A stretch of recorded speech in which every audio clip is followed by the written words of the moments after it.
Lainey asks me, if you could have a true bromance with anyone on the crew other than Rhett, who would it be?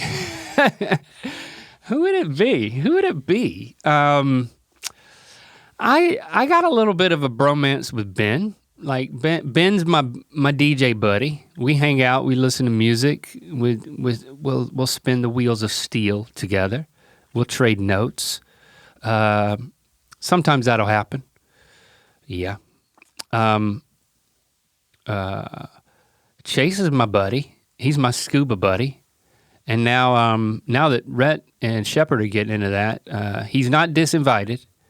Rhett still got to earn his way onto the squad because Chase is my go-to scuba buddy. I can have a bromance with Stevie, but she won't invite me over to pet her dog. I don't know what gives. I don't know what the holdout is, but I don't think I could have been more blatant about it than my tweet. Of course, it turns out that she wasn't on Twitter anymore for like years. Maybe that brought her back on Twitter. Jenna, you and I got a little bit of a bromance going on here. You know, it's like you can't work like we work as closely as anybody beside me and Rhett. So it's like this wouldn't work if we didn't like each other. Mm-hmm. But we don't have any out of the office hobbies together. Right. Maybe that's healthy for you.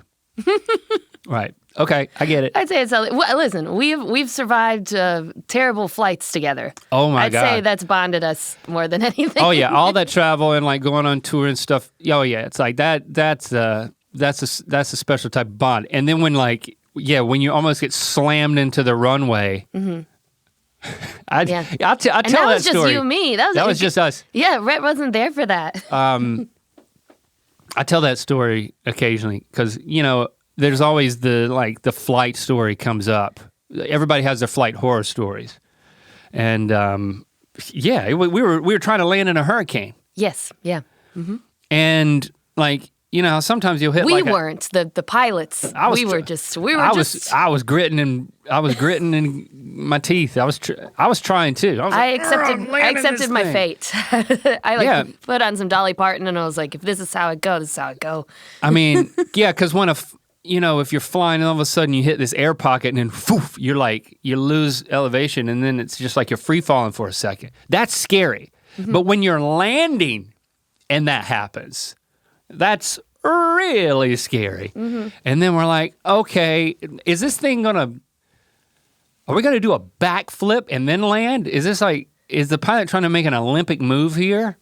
I love that. I'm glad that I told the complete, fresh, juicy version of the story here on Your Biscuits. You have to dig that one up because I can't remember it like I did then, but I remember enough of it to know that like we got as close as you can get to landing and then he took off again. Yeah.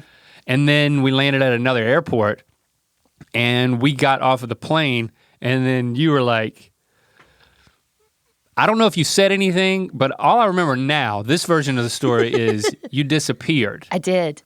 And then when we came back to get on the other flight, I was like, "What? Where you been?" You were like, I've been at the bar." I did. Yeah. Uh-huh. Yeah. You got in line for food and yeah. And you were like in line waiting for food with everyone and I was like, well, I'll be back. Like, I'm not hungry. And I went to the bar and took two shots of whiskey immediately. Ooh-wee. I went up to a bartender like, "What do you need?" I was like, "Whiskey." It was the worst flight experience I've ever had. So it's like, yeah, we'll always have that. We'll always have that. The beautiful sunset after the almost crash. And you remember that? I remember that. I remember the almost landing that didn't happen. And then we had to go to another airport. And we went up above the clouds. And it was like the prettiest sunset I ever saw in my whole life.